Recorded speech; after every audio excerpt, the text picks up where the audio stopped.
بالله من الشيطان الرجيم بسم الله الرحمن الرحيم لإيلاف قريش إيلافهم رحلة الشتاء والصيف فليعبدوا رب هذا البيت الذي أطعمهم من جوع وآمنهم من خوف.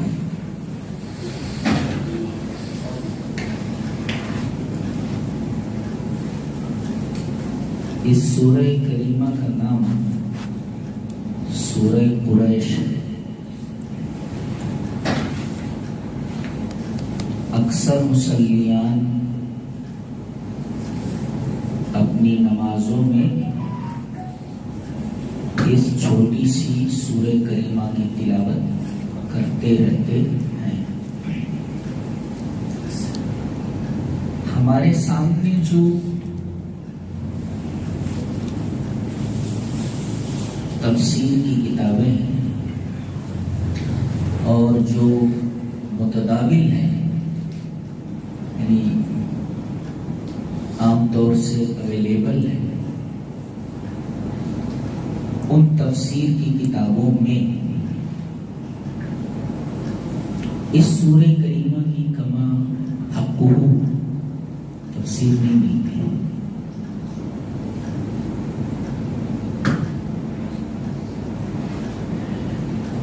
لہذا میں نے سوچا ہے کہ اس مبارک مجلس میں اسی چھوٹی سی سورہ کریمہ کی تشریح کروں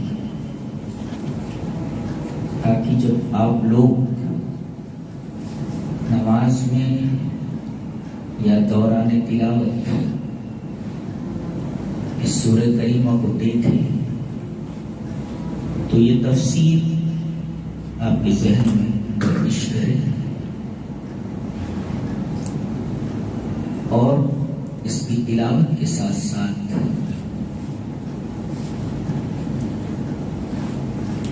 اس کی جو تفسیر ہے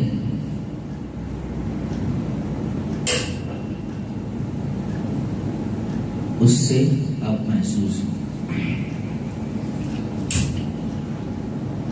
سب سے پہلے ایک حرف ہے لی، لام زیر لی. ایلاف الگ ہے، ایلاف الگ ہے، لام زیر لی الگ ہے. یہ لام زیر لی جو ہے اس کو عربی میں حرف جر کہتے ہیں، اور حرف جر ہمیشہ کسی چیز کے متعلق ہوتا ہے. اسی وجہ سے بعض مفسرین نے کہا ہے کہ یہ لے سے پہلے اے جبو کا لفظ محذوف ہے، یعنی تعجب کرو، تعجب کرو اس بات پر. یہ مطلب ہوگا تعجب کرو لی، اس بات کے لیے. یہ مطلب ہوگا لی. ایلاف کا مطلب ہوتا ہے الفت ڈال دینا. جیسے ہوتا ہے نا الفت کہتے ہیں نا، محبت، محبت، الفت، مانوس ہو جانا کسی سے. اسی وجہ سے وہ جانور جو آپ کو دیکھ کر بٹھکے نہ،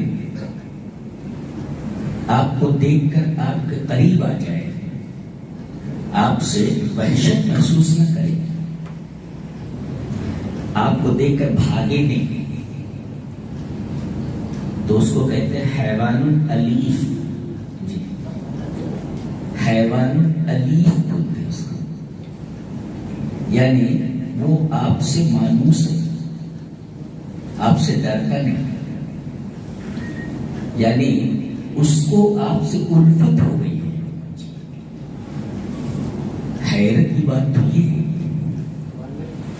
کہ یہاں جس چیز سے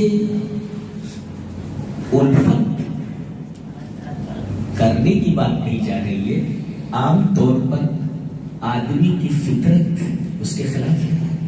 جی نہیں سمجھے؟ مانوس کر دینا، الفت پیدا کر دینا، لو یعنی محبت ڈال دینا، ایسی چیز کے بارے میں جس چیز سے آدمی نیچرلی محبت نہیں کرتا. جی کس چیز سے آدمی نیچرلی محبت نہیں کرتا؟ سفر سے. سفر سے محبت نہیں کرتا. اسی وجہ سے آدمی جب سفر پر جاتا ہے تو بچوں سے مل لیتا ہے، بیوی سے مل لیتا ہے. 2-3 دن کا سفر ہو تو جدا ہوتے ہوئے رونے لگتا ہے. تو عام طور پر سفر یہ نیچرلی آدمی کو محبوب نہیں ہے. اور یہ تو میں ایک معمولی لفظ استعمال کر رہا ہوں نیچر کے خلاف. نبی نے اس سے کڑا لفظ استعمال کیا ہے، سخت لفظ استعمال کیا ہے. چلو وہ حدیث دیکھ لیتے ہیں. حدیث اس طرح وعن ابی ہریرہ رضی اللہ تعالی عنہ عن النبی صلی اللہ علیہ وسلم قال السفر قطعة من العذاب يمنع أحدكم طعامه وشرابه ونومه فإذا قضى أحدكم نهمته فليعجل إلى أهله.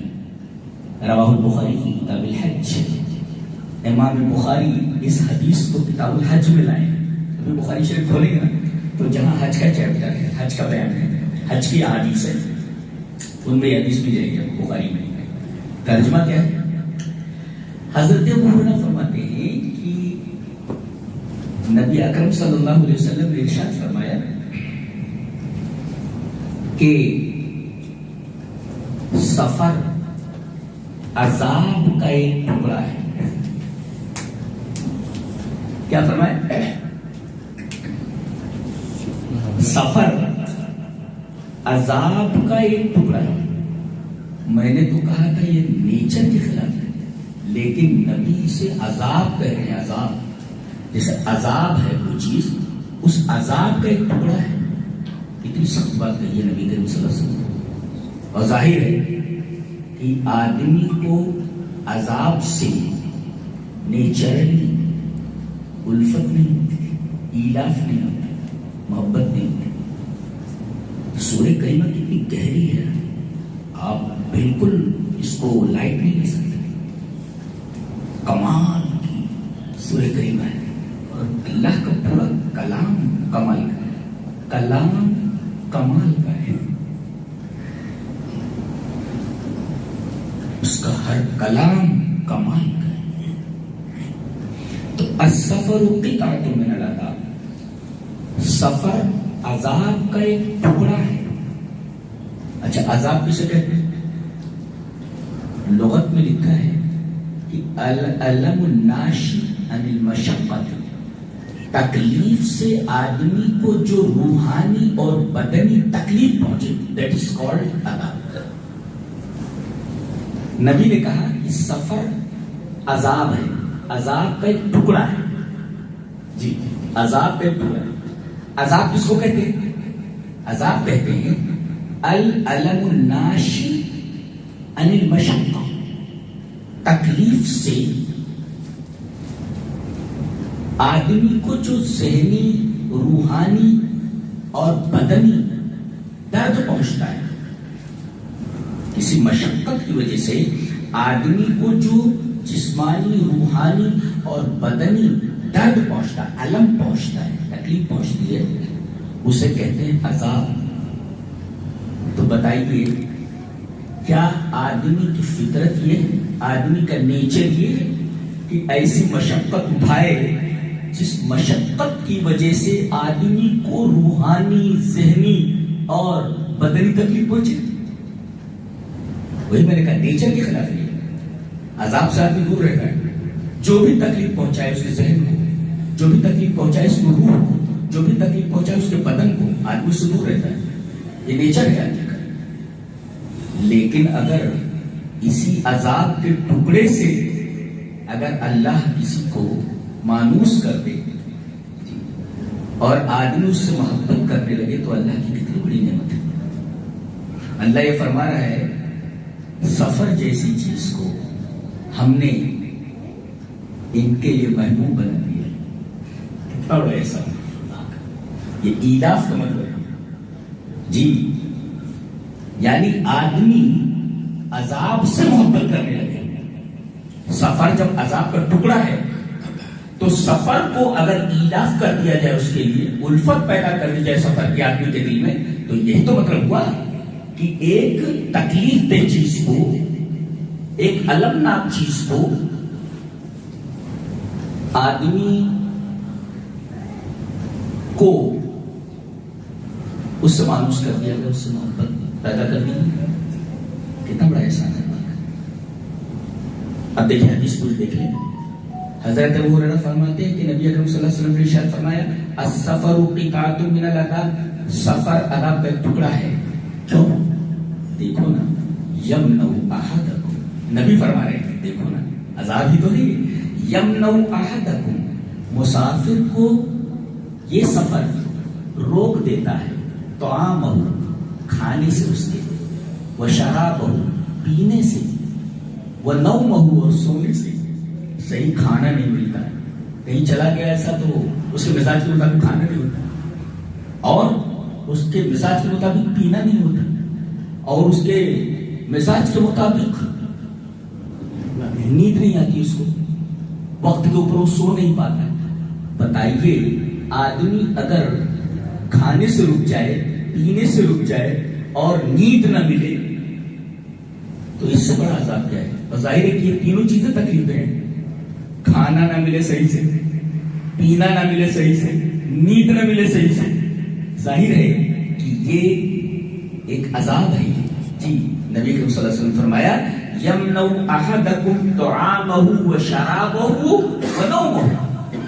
اب آگے فرما رہے ہیں نبی کریم صلی اللہ علیہ وسلم فَإِذَا قَضَى نَهْمَتَهُ، باہر نکلا جیسے ہی ضرورت پوری ہو، نہمہ میں ضرورت، حاجت، فَإِذَا قَضَى نَهْمَتَهُ، جیسے ہی ضرورت پوری ہو سفر میں، فَلْيُعَجِّلْ إِلَىٰ أَهْلِهِ، یہ نہیں کہا فَلْيَأْتِ إِلَىٰ أَهْلِهِ، فَلْيُعَجِّلْ، جلدی کرے۔ جلدی کرنے میں دیکھو، اگر وہ استطاعت رکھتا ہے تو پلین سے آ جاتے جی، تاجیل، تاجیل مانے میکھاری، جلدی کرنا جی، جلدی کرنا، یعنی حدیث کی کیا کمال کی شریعت ہے ہماری، اللہ اکبر۔ ایک ایک لفظ ایسا ہے کہ آدمی ایکسپلین کرے تو سننے والا حیران ہو جائے جی۔ تو کلام الہی کے بعد سب سے پیاری چیز کلام رسول، دیکھ رہے ہیں جیسے ہی ضرورت پوری ہو فَلْيُعَجِّلْ، جلدی کرے۔ جلدی کرے بولے تو جلدی کرنے کا مطلب یہ ہے کہ جیسے اس کی استطاعت ہو اس اعتبار سے جلدی کرے۔ پیسے والا تو پلین پکڑے، جلدی کرے، کم پیسہ ہو ٹرین پکڑے، اس سے کم پیسہ ہو بس پکڑے، تو جیسی استطاعت ہو اسی اعتبار سے وہ جلدی کرے۔ جلدی کر کے کہاں آئے؟ فرمایا کہ اِلیٰ اہلِہ، عام طور پر اہل جو ہوتا ہے نا وہ بیوی کے لیے بولا جاتا ہے جی جی، اس کے گھر کی اہل ہوتی ہے، اہل البیت کہا جاتا ہے۔ حضرت سارہ کو فرشتوں نے کہا تھا اہل البیت، اہل البیت، تو فَلْيُعَجِّلْ إِلَىٰ أَهْلِهِ جی، اور اہلِہ کہہ کر کے یہ بتایا گیا کہ جب شوہر سفر سے آئے جی تو اہلیہ کو اہلن و سہلن کہنا چاہیے، خوش آمدید، ویلکم ٹو یو جی۔ کاش ایسی عورتیں ہوں جو شوہر کو جو سفر سے آیا ہوا اس طرح ریسیو کریں کہ سفر کی جتنی تکان ہے وہ منٹوں میں دور ہو جائے۔ اسی وجہ سے نبی کریم صلی اللہ علیہ وسلم نے وہاں کوئی اور لفظ استعمال کرنے کی وجہ اہل کا استعمال فرمایا ہے، فَلْيُعَجِّلْ إِلَىٰ أَهْلِهِ۔ اب اس حدیث کی تشریح میں محدثین اور شارحین حدیث نے لکھا ہے، ایک تو یہ کہ کراہت التقرب عن الاہل لغیر حاجت، بلا ضرورت اپنی بیوی اور اپنے بچوں سے آدمی جدا ہو کر کہیں نہ جائے. جی جانا لے کر بلا ضرورت. کراہت التقرب مکروہ ہے، ناپسندیدہ ہے شریعت کے نزدیک کہ وہ بلا ضرورت اپنے اہل و عیال سے دور رہے. جی اپنی بیوی سے دور رہے، اپنے بچوں سے دور رہے بلا ضرورت. اچھا ایک دوسرا مسئلہ اس سے نکالا ہے شارح حدیث نے کہ الاقامۃ عند الاہل خیر من السفر، بال بچوں میں رہنا یہ سفر سے بہتر ہے، یعنی اقامت سفر سے بہتر ہے. تو یہ حدیث ہے السفر قطعۃ من العذاب، اور اگر ضرورت پڑ جائے تو جلدی سے واپس آ جائے. اس کا مطلب اصل اقامت ہے، اصل سفر نہیں، اس لیے کہ سفر یا قطعۃ من العذاب ہے. عذاب کو برداشت کرنا نیچر کے خلاف ہے، اور اللہ فرما رہا ہے یہ جو نیچر کے خلاف ہے، عام طور پر آدمی اس کو برداشت نہیں کرتا ہے. ہم نے اس سفر کی محبت ڈال دی ہے کس کے دلوں میں؟ قریشی. لإیلاف قریش، قریش کے دلوں میں سفر کی محبت ڈال دی ہے. اور کسی چیز کی محبت اگر دل میں ڈال دی جائے تو آدمی کو تکلیف کتنی بھی پہنچے اسے تکلیف کا احساس نہیں ہوتا. جی یہ اللہ کا کتنا بڑا کرم ہے. اب ہم قریش کا مطلب پہلے بتا دیں. نبی کریم صلی اللہ علیہ وسلم کے سلسلے نسب میں 13ویں پشت پر اس میں آپ کے ایک دادا ہیں جن کا نام فہر ہے یا نظر ابن کنعان ہے. نظر تو یہ بہت بہادر تھے. جی نظر ابن کنعان، انہیں کو قریش کہا گیا. حضرت امیر معاویہ رضی اللہ تعالیٰ آج کل بکواس کرتے ہیں مرزا ان کے بارے میں. جی تو حضرت معاویہ رضی اللہ تعالیٰ عنہ نے ابن عباس سے پوچھا، مشہور مفسر قرآن حضرت عبداللہ ابن عباس رضی اللہ تعالیٰ عنہ سے حضرت معاویہ نے پوچھا لِمَ سُمِّيَتْ قُرَيْشٌ قُرَيْشًا، قریش کی وجہ تسمیہ کیا ہے؟ یعنی قریش کو قریش کیوں کہا جاتا ہے؟ قریش کو نبی کریم صلی اللہ علیہ وسلم خاندان تو قریش سے، تو اس کو قریش کیوں کہا جاتا ہے؟ جواب اس کا یہ ہے کہ آپ کے ایک دادا جو 13ویں پشت میں ہیں نظر ابن کنعان، نون زادرے، ان کا لقب تھا. کیوں؟ اس لیے کہ وہ بہادر تھے. اچھا ان کو قریش کیوں کہا جاتا ہے؟ حضرت ابن عباس نے بتایا کہ دریا میں ایک جانور ہوتا ہے. جی ایک دریائی جانور ہے، دابۃ من دواب البحر، ایک دریائی جانور ہے جو بہت ہی خطرناک ہوتا ہے. تاکل ولا توکل، یہ کھا لیتا ہے، اس کو کوئی کھا نہیں سکتا. اور تعلو ولا تعلا، سب مچھلیوں کے اوپر غالب رہتا ہے یہ جانور، اس کے اوپر کوئی غالب نہیں آ سکتا. جسے شارک مچھلی کہتے ہیں تو اس کو عربی میں قرش کہتے ہیں، اس کی تصویر ہے قریش. تو یہ اتنے بہادر تھے کہ ان کے اوپر کوئی غالب ہی نہیں ہو سکتا تھا. اسی وجہ سے ان کا لقب قریش پڑ گیا. اور یہ لقب آگے چل کر کے آگے تک آیا، اور نبی کریم صلی اللہ علیہ وسلم نے فرمایا میں خاندان قریش سے، میرے دادا اتنے بہادر تھے جن کا لقب ہی قریش تھا. حضرت معاویہ رضی اللہ تعالیٰ نے حضرت عبداللہ ابن عباس سے پوچھا تو عبداللہ ابن عباس نے اس کی تشریح فرمائی کہ قریش کیوں کہا جاتا ہے؟ یہ مچھلی ہوتی ہے دریا کی جو بہت ہی طاقتور ہوتی ہے، بہت ہی مضبوط ہوتی ہے، اور یہ کھا لیتی ہے، اس کو کوئی کھا نہیں سکتا. جو غالب رہتی ہے اس پر کوئی غالب نہیں ہو سکتا. اچھا یہ تو قریش کا مطلب. یہ قریش کے لوگ جن کے دلوں میں اللہ نے سفر کی محبت ڈال دی تھی، سفر سے مانوس کر دیا تھا، ایلا من مانوس کرنا، مانوس کر دیا تھا، یہ 2 سفر کرتے تھے. یہ دیکھیے ایک احسان تو اللہ کا یہ ہے کہ سفر جیسی چیز جو عذاب ہے، عذاب کے تعلق سے ان کے دلوں میں محبت ڈال دینا. ایسا ہوتا ہے کیا؟ اللہ کا کتنا بڑا احسان ہے. اچھا اور ایک احسان اور کہ یہ سال بھر میں 2 سفر کرتے تھے. غور سے سنیے. ایک تو ایک عذاب سے چیز جو عذاب کی حیثیت رکھتی ہے اس عذاب سے مانوس کر دینا ایک بہت بڑا احسان ہے اللہ کا. اچھا دوسرا احسان یہ سال بھر میں 2 سفر کرتے تھے. ایک سفر سردیوں میں یمن کی طرف ہوتا تھا. سردیوں میں یمن کی طرف سفر ہوتا تھا. اس وقت یمن کا جو موسم ہوتا تھا وہ بڑا خوشگوار ہوتا تھا تو سردیوں میں یمن کی طرف جاتے تھے. اچھا اور گرمیوں میں شام کی طرف. سال بھر میں ان کے 2 سفر ہوتے تھے. کہا گیا رحلۃ الشتاء والصیف. ان کو مانوس کر کے دیکھو پہلے کیا کہا گیا قریش کو مانوس کر دینے پر تعجب کرو. اب کہا گیا پھر ایلافی جیسے کہا جاتا ہے نا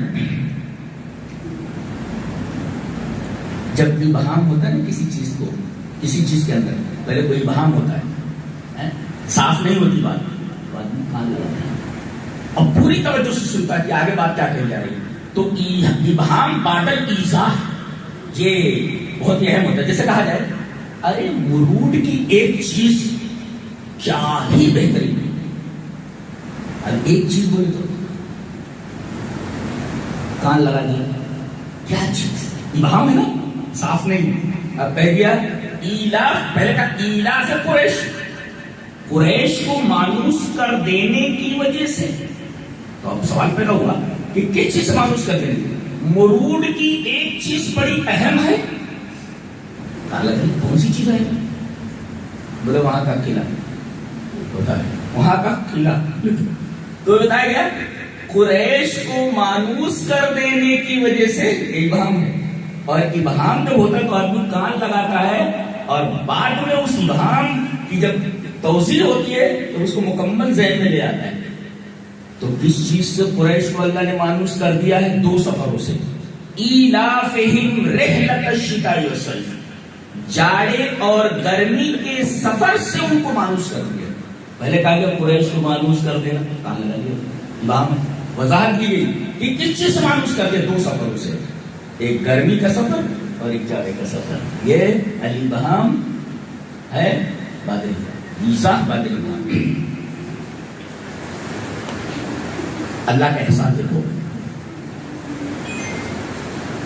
مشرق بعید سے جیسے ہندوستان ہے پاکستان ہے چین ہے جاوا ہے ملایا ہے سماترا ہے یہ سارے کے سارے جو ممالک ہیں ان کا سامان تجارت جانتے ہیں. یمن جب جاتا ہے تو کس راستے سے جاتا ہے؟ بحر ہند سے. اس وقت جب جاتا تھا تو بحر ہند کے راستے سے جاتا تھا پانی کے راستے سے.